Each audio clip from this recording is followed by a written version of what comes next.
in this Philadelphia running back situation is Herschel Walker got the 1,000 yards, but in my opinion, he's not their best running back. Heath Sherman is the better of the two running backs. Well, that's been, I think, the effectiveness for the Eagles this year in bringing the kind of a run game that Richie Kotite would prefer to have, because he really believes, as most coaches say, that and obviously it sets up our passing game, and that's a football cliche, but it really does help Randall Cunningham. Walker this time is met right at the line and gets only a yard or two. That's Pepper Johnson, been playing a strong game at linebacker. And a few extra words. That's a big rookie, Keith Hamilton. Rookie out of Pitt. Ryan Baldinger, the veteran, number 62.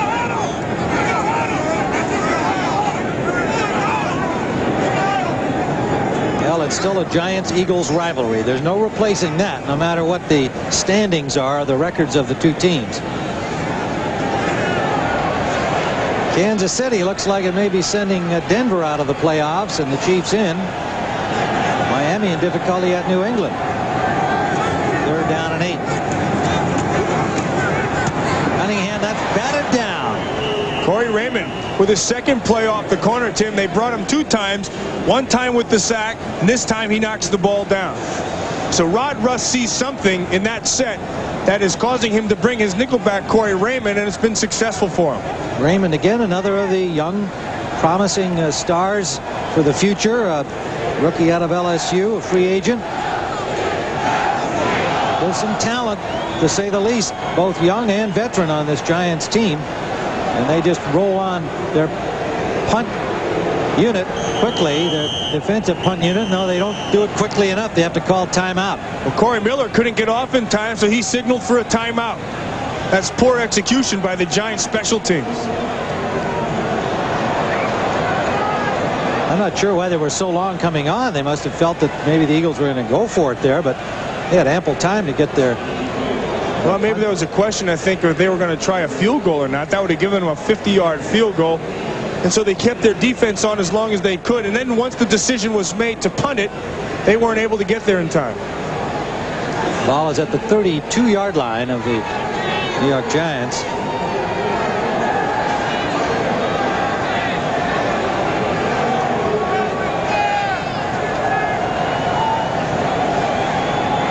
Well, the Eagles headed into a playoff situation next week, and that's not a bad record when you look down at the teams they could be playing. New Orleans, Minnesota. But more important than the 4-4 record is the fact that they have played all the playoff teams, Tim, and that gives them an edge because they're more familiar with them. Dallas in that mix, of course, could be.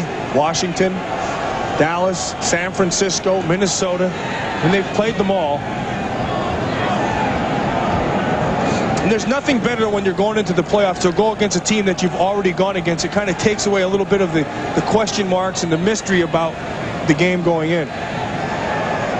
Richie Kotite assured everybody they were going to play this hard today. They were playing to win. He wasn't going to sit out starters, and they have played it that way right from the get-go.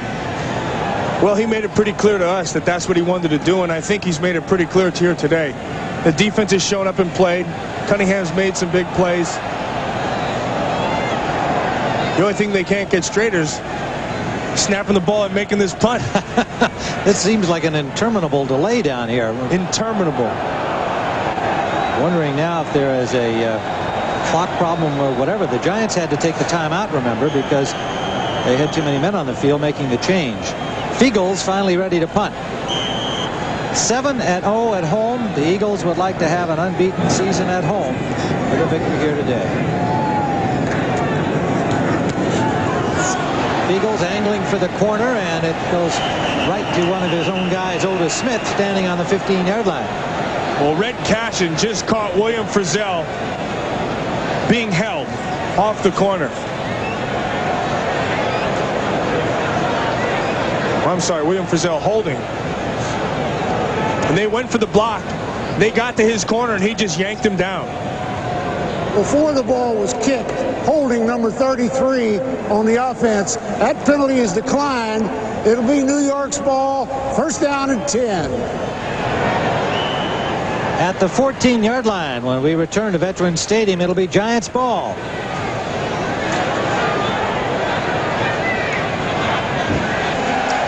Well, Jim McMahon knows how to have fun here on the sideline. You know, he's going to score. Watch it. He has this competition going with his buddy. Look at this. The guy's a nut. You'll always like this guy. Now watch. They took his hat and he spikes the ball boy. You'll always like that guy because he has a kind of a disregard for the authority around him, but once he's in the game, he knows how to play. Well, that's for sure. He proved it all last season when he had to play. Bunch on first down, gets about 4 out to the 18-yard line. Joyner made the stop for the Eagles there. 17-3, Eagles lead. Giants have been unable to do anything on offense. Hostetler 8 of 13 for 67 yards, sacked 4 times. Just the field goal to show for their effort here as we approach the end of the third quarter. With the scores, the Philadelphia Eagles 17, the Giants 3, and our coverage will continue after this message from your local station. You're watching the NFL on CBS. 17-3, the Eagles lead the Giants. Jim McMahon on the sideline. There was some talk that he might see some action, and he may well yet. Beginning of the fourth quarter here at Veterans Stadium. And I guess when you look at all of the woes in Chicago this season, there might be some Bear fans who say, I wish we still had old Jim. Second down and a long 6 for the Giants. Bunch, not much, maybe a yard. Near the 20-yard line, it'll leave third down and 4. Thomas and Miano, Rich Miano, number 38, in on the tackle. Eagles defense has just had the Giants in check all day long, surrendering only the 20-yard field goal by Willis, and that came after Seidner's fumble of a punt return set up the Giants in Eagles territory. 3rd and 4. 4 wide receivers in now for the Giants: Baker, Callaway, Ingram, and McCaffrey.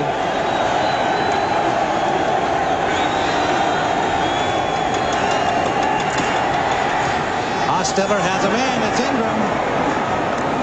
Wrapped up by Miano, but not before a first down at the 39-yard line of New York. And Tim, the difference there is he had time to throw the football.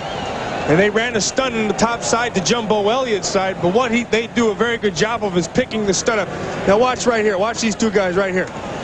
Roberts and Elliott. Now they'll pass that off.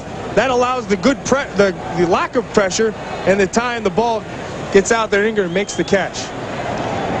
21-yard gain to the Giant 40-yard line. 1 setback. Again, another quick short drop from Hostetler out to Callaway, and a gain of about 6. We talked about Jumbo Elliott during the course of the game, and I know you kept a file on all of the players you faced. Tell us about this guy. Well, Big Jumbo, and there's a couple things you got to remember. He's 310 pounds, but you know what? He's very quick, and he can move out there, so you can never try to work away from him. More importantly, he uses his body as a shock absorber. Now, he'll let you hit him, he'll take the shot, and then he'll kind of finesse you and throw him. So what you got to do, Tim, you got to go up and smack him, let him take the shot, then you have to be under control. You can't let him get his hands on you and torque you. See what happens here. 2nd and 5. They're going to throw it. Ingram again. Ingram gets to the marker for a first down. Now, I'm surprised they haven't gone to this mode earlier, Tim. They're working the outside, quick passing game. Defensive secondary is laying off. Take advantage of it. Move the sticks. Get the first down. Get some confidence and rhythm in your offense. Meggett comes back in. Callaway goes out. Derek Brown comes in to make it double tight at the 49-yard line on first down. Big Jumbo. I remember when we played him 2 years ago. I couldn't wait to smack him. There's a big, strong guy. I was so excited. I went up to headbutt him, and he torqued me and threw me about 6 yards deep. Meggett.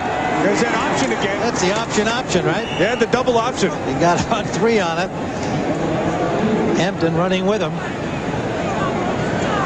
Anytime you get the ball in Dave Meggett's hands, there's a chance something's going to happen. Now, what you remember about Meggett, he's not tough to bring down once you get your hands on him. The key is getting your hands on him. I remember in the championship game just 2 years ago, out in San Francisco, they were starting Meggett, and once you could hit him, boy, you could drill him. But it was really tough trying to get him.